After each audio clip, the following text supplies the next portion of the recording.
Hello all you cool cats and kittens. This time on Composition Basics we'll be talking about lines, symmetry, and patterns. As we've talked about before, photographs are two-dimensional representations of three-dimensional scenes. So how can we bring attention to that? Well, here you go. Lines, symmetry, and patterns. They work really well to lead your viewer through a picture and to give it a sense of depth. You can look for natural or artificial lines to lead. So natural lines being rivers, streams, trees. Artificial lines being fence posts, light posts, guardrails, right? So here we go. A row of trees, a fence, a towering skyscraper, or the natural flow of a stream are all lines that can lead your viewers through your pieces. On that note, try to look for repetition and patterns. So repetition is where you are using the same element multiple times. Patterns are the same specific element or combination of elements. So if you know of an apartment complex or a townhome association or even just the bricks in a wall, those are really good examples of patterns. And repetition and patterns really help to keep us interested and everything connected. Patterns can be man-made or natural, so scales, feathers, fur are all pretty good examples of natural patterns. You can even think of things like how petals grow and how some rocks tumble and sit.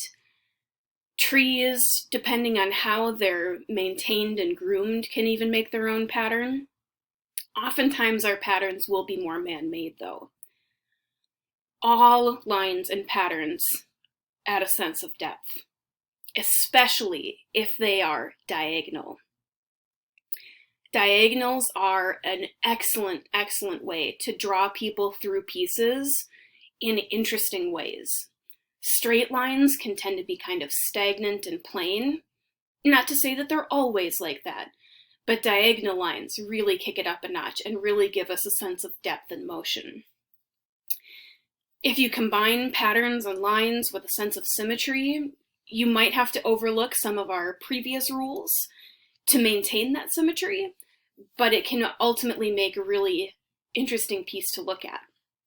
Now, symmetry is something that's much more focused on in Western art traditions, so in European, in American, even in some African and some Asian traditions.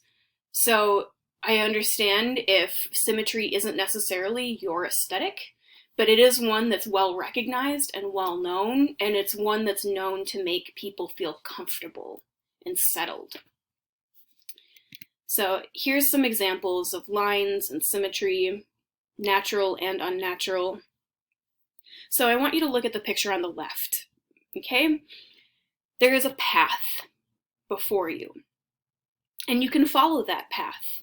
And you can see that somebody down the line has already done just that. They have walked that path. There's also the pillars that line the path, pulling you in.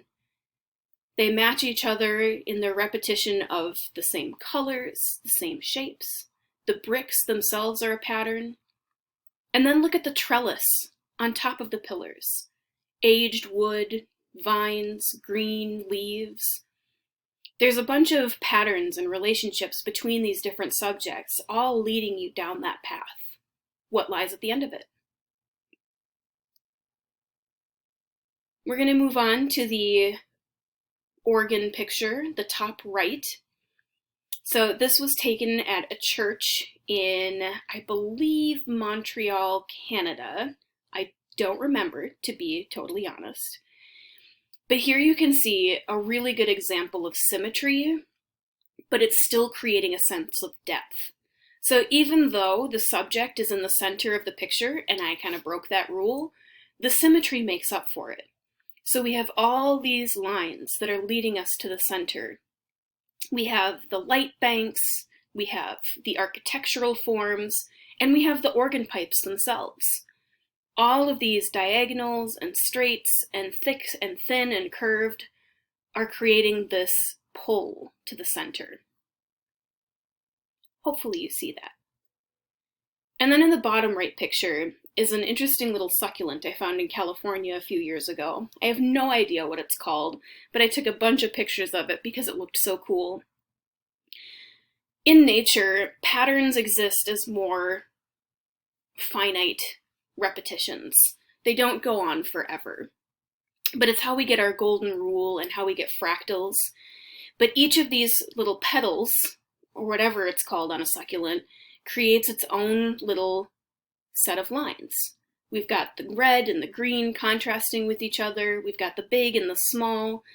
But all of these pointy little lines work to move us through the picture.